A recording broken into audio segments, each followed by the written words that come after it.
Imagine choosing a 50-year-old washed-up quarterback like Ben Roethlisberger over Patrick Mahomes and Lamar Jackson. Well, at least Big Ben can throw the ball. Shut up! Welcome to Out of the Pistol. It is Jose Verduzco, and today we're going to be discussing Juju Smith-Schuster and Kenny Golladay, as the Ravens have apparently been trying. You know, I talked about it on Wednesday. Why haven't the Ravens signed a wide receiver? Why are they not helping Lamar Jackson out? And at least it looks like Eric DeCosta is doing his due diligence by making offers to these receivers. So earlier today it was reported that the Ravens were actually asking about Kenny Golladay. They called his agent and they wanted to see basically what his price tag was, as he was being, poached by the Giants and the Cincinnati Bengals. Did I use poached correctly? Probably not. But regardless, it's nice to know that the Ravens are at least interested in Kenny Golladay, because he's my dream Ravens free agent signing, but it doesn't look like that's going to be happening,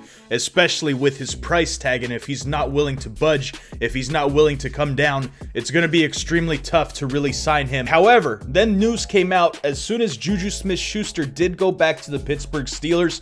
As soon as that was announced, it turns out that actually the team that gave him the highest bid, the highest offer, was your Baltimore Ravens. I think it broke down that it was actually a $9 million deal, but with incentives that could have got him up to $13 million.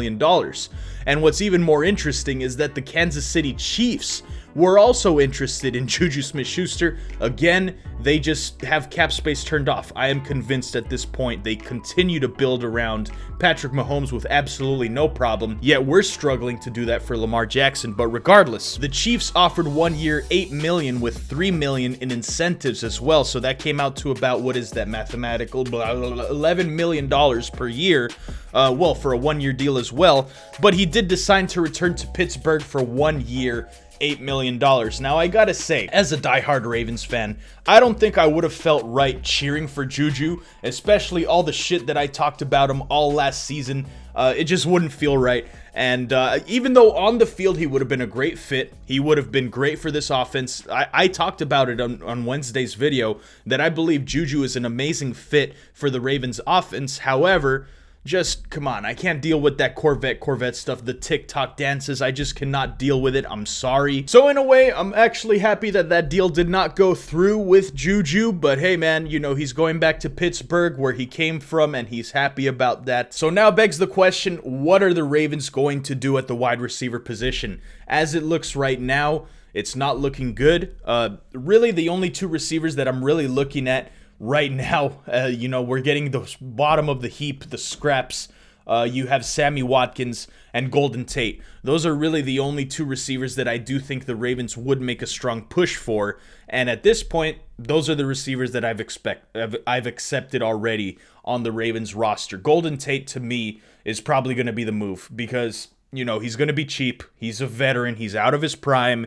It's just a perfect Ravens move. Sammy Watkins would be interesting, but he has issues of his own, as he can't even stay on the field most of the time. So basically what it looks like is that it's another year of, hey man, we tried to get our guy on offense, but it just didn't end up working out. And while I can speak for the Ravens flock, I think we do appreciate that at least we're trying. At least Eric DeCosta is aware that the wide receiver position could use an upgrade. I guess that is at least a good sign. Maybe Eric DeCosta is not going to be done to try to rebuild this receiving core. But does this mean that he is going to be looking at the draft? There are some viable receiving options in the draft coming up here, but do you really want to trust this Ravens coaching staff, or really just the Ravens in general, to develop some of these younger wide receivers? Because historically, we have just not been able to get that done. Now, I understand the Ravens have new coaches when it comes to the passing game coordination. A lot of people are saying draft Rashad Bateman.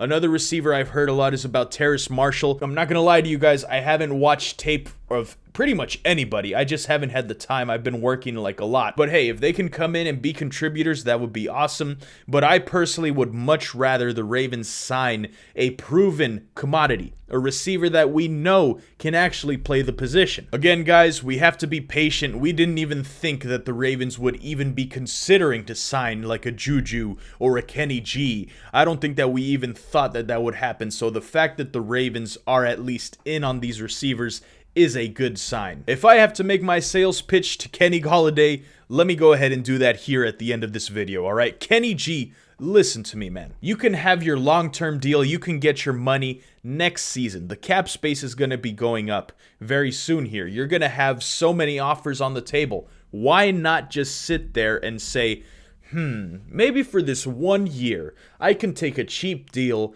and, you know, try to get a Super Bowl ring out of it. Now, I'm not saying that the Ravens are going to win the Super Bowl by any means, but they are in a sort of win-now type of mode, so why not chase a ring with the Ravens on a very cheap 1-year deal? Or you could just accept the offer from the Cincinnati Bengals. Are they going to be competing this year? Let's be honest, I don't think so. I still think they're about maybe 2 years away from truly being competitive there. Or you go to the Giants and, you know, if you even have the ball in your possession, because Daniel Jones likes to fumble the ball every single snap and also likes to throw interceptions, would you trust him to throw you the ball like that? Listen here, brother Kenny, if I'm you, I'm taking a chance, chasing a ring with the Baltimore Ravens for a cheap deal and say, you know what, no matter what happens this year, even if my stats go down, if I get a Super Bowl championship, it would totally be worth it. And then guess what? Next year, you get a long-term deal from another team. It makes a lot of sense to me, but,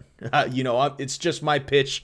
I don't think it's going to happen. All right, guys, that's going to go ahead and do it for this episode of Out of the Pistol. Thank you guys so much for watching. Not really much else to say here. I could get into the Deshaun Watson scandal, which we may talk about a little bit more, but I do want to wait for more information to come out before I really do cover that. Aside from that, guys, thank you so much for your support. Don't forget to subscribe. Don't forget to smash that like button. Please check out my merch down below, and also make sure you become a member of the channel for different perks and here and there.